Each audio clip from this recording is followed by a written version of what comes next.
Hakim-Hakim pasal 11. Adapun Yefta, orang Gilead itu adalah seorang pahlawan yang gagah perkasa, tetapi ia anak seorang perempuan sundal. Ayah Yefta ialah Gilead. Juga istri Gilead melahirkan anak-anak lelaki baginya. Setelah besar anak-anak istrinya ini, maka mereka mengusir Yefta, katanya kepadanya, "Engkau tidak mendapat milik pusaka dalam keluarga kami, sebab engkau anak dari perempuan lain." Maka larilah Yefta dari saudara-saudaranya itu dan diam di tanah Tob. Di sana berkumpullah kepadanya petualang-petualang yang pergi merampok bersama-sama dengan dia. Beberapa waktu kemudian Bani Amon berperang melawan orang Israel, dan ketika Bani Amon itu berperang melawan orang Israel, pergilah para tua-tua Gilead menjemput Yefta dari tanah Tob. Kata mereka kepada Yefta, "Mari, jadilah panglima kami dan biarlah kita berperang melawan Bani Amon." Tetapi kata Yefta kepada para tua-tua Gilead itu, "Bukankah kamu sendiri membenci aku dan mengusir aku dari keluargaku? Mengapa kamu datang sekarang kepadaku pada waktu kamu terdesak?" Kemudian berkatalah para tua-tua Gilead kepada Yefta, "Memang kami datang kembali sekarang kepadamu. Ikutilah kami dan berperanglah melawan Bani Amon, maka engkau akan menjadi kepala atas kami atas seluruh penduduk Gilead." Kata Yefta kepada para tua-tua Gilead, "Jadi jika kamu membawa aku kembali untuk berperang melawan Bani Amon, dan Tuhan menyerahkan mereka kepadaku, maka akulah yang akan menjadi kepala atas kamu." Lalu kata para tua-tua Gilead kepada Yefta, "Demi Tuhan yang mendengarkannya sebagai saksi antara kita, kami akan berbuat seperti katamu itu." Maka Yefta ikut dengan para tua-tua Gilead, lalu bangsa itu mengangkat dia menjadi kepala dan panglima mereka. Tetapi Yefta membawa seluruh perkaranya itu ke hadapan Tuhan di Mizpah. Kemudian Yefta mengirim utusan kepada Raja Bani Amon dengan pesan, "Apakah urusanmu dengan aku sehingga engkau mendatangi aku untuk memerangi negeriku?" Jawab Raja Bani Amon kepada utusan Yefta, "Orang Israel ketika berjalan keluar dari Mesir telah merampas tanahku, dari sungai Arnon sampai ke sungai Yabok dan sampai ke sungai Yordan. Maka sekarang kembalikanlah semuanya itu dengan jalan damai." Tetapi Yefta mengirim pula utusan kepada Raja Bani Amon dengan pesan, "Beginilah kata Yefta, orang Israel tidak merampas tanah orang Moab atau tanah Bani Amon. Sebab ketika berjalan keluar dari Mesir, orang Israel melalui padang gurun sampai ke laut Teberau dan tiba di Kadesi. Ketika itu orang Israel mengirim utusan kepada raja negeri Edom dengan permintaan, 'Izinkanlah kiranya kami berjalan melalui negerimu ini.' Tetapi raja negeri Edom tidak mau mendengar. Mereka mengirim juga utusan kepada raja negeri Moab, tetapi raja ini menolak. Maka orang Israel tinggal di Kedesi. Kemudian mereka berjalan melalui padang gurun menempuh jalan keliling tanah Edom dan tanah Moab, lalu sampai ke sebelah timur tanah Moab. Maka berkemahlah mereka di seberang sungai Arnon dengan tidak masuk daerah Moab, sebab sungai Arnon itulah batas daerah Moab. Lalu orang Israel mengirim utusan kepada Sihon, raja orang Amori, raja di Hesibon, dan orang Israel meminta kepadanya, "Izinkanlah kiranya kami berjalan melalui negerimu ini sampai ke tempat yang kami tuju. Tetapi Sihon tidak percaya kepada orang Israel yang hendak berjalan melalui daerahnya itu. Maka dikumpulkannyalah seluruh rakyatnya.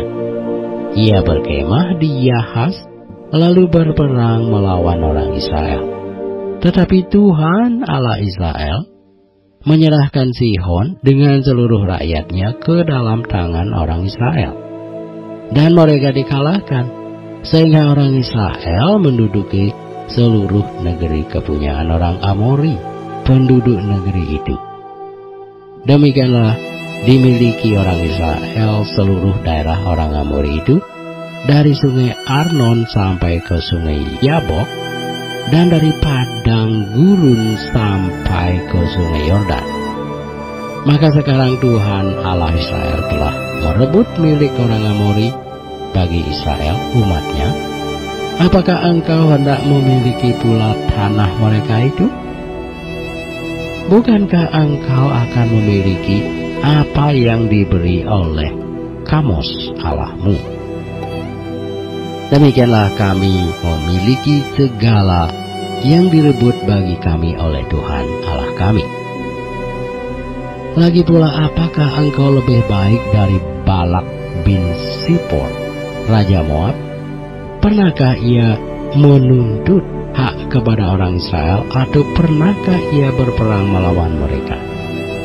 Ketika orang Israel diam di Hesibon dengan segala anak kotanya, di Arur dengan segala anak kotanya, dan di segala kota sepanjang kedua tepi sungai Arnon selama 300 tahun, mengapa pada waktu itu engkau tidak melepaskan kota-kota itu?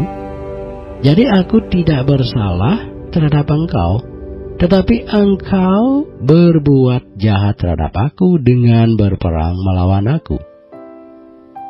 Tuhan Hakim itu, dialah yang menjadi hakim pada hari ini antara orang Israel dan Bani Amon. Tetapi Raja Bani Amon tidak mendengarkan perkataan yang disampaikan kepadanya oleh utusan-utusan Yefta. Lalu roh Tuhan menghinggapi Yefta. Ia berjalan melalui daerah Gilead dan daerah Manase, kemudian melalui Mispa di Gilead, dan dari Mispa di Gilead ia berjalan terus ke daerah Bani Amon. Lalu bernasarlah Yefta kepada Tuhan, katanya, "Jika engkau sungguh-sungguh menyerahkan Bani Amon itu ke dalam tanganku, maka apa yang keluar dari pintu rumahku untuk menemui aku pada waktu aku kembali selamat dari Bani Amon, itu akan menjadi kepunyaan Tuhan. Dan aku akan mempersembahkannya sebagai korban bakaran." Kemudian Yefta berjalan terus untuk menyerang melawan Bani Amon, dan Tuhan menyerahkan mereka ke dalam tangannya. Ia menimbulkan kekalahan yang amat besar di antara mereka, mulai dari Arur sampai dekat Minit, 20 kota banyaknya, dan sampai ke Abel Karamim, sehingga Bani Amon itu ditundukkan di depan orang Israel. Ketika Yefta pulang ke Mispa, ke rumahnya, tampaklah anaknya perempuan keluar menyongsong dia dengan memukul rebana serta menari-nari. Dialah anaknya yang tunggal. Selain dari dia, tidak ada anaknya laki-laki atau perempuan. Demi dilihatnya dia, dikoyakkannyalah bajunya sambil berkata, "Ah, anakku, engkau membuat hatiku hancur luluh, dan engkaulah yang mencelakakan aku. Aku telah membuka mulutku bernasar kepada Tuhan, dan tidak dapat aku mundur." Tetapi jawabnya kepadanya, "Bapa, jika engkau telah membuka mulutmu bernasar kepada Tuhan, maka perbuatlah kepadaku sesuai dengan nasar yang kau ucapkan itu. Karena Tuhan telah mengadakan bagimu pembalasan terhadap musuhmu, yakni Bani Amon itu. Lagi katanya kepada ayahnya, hanya izinkanlah aku melakukan hal ini.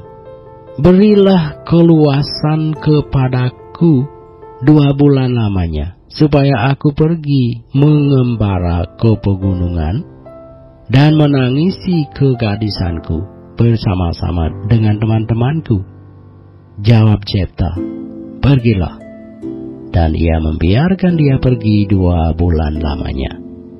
Maka pergilah gadis itu bersama-sama dengan teman-temannya menangisi kegadisannya di pegunungan.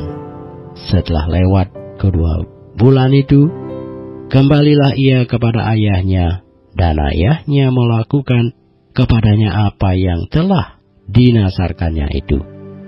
Jadi gadis itu tidak pernah kenal laki-laki, dan telah menjadi adat di Israel, bahwa dari tahun ke tahun, anak-anak perempuan orang Israel selama 4 hari setahun meratapi anak perempuan Yefta, orang Gilead itu.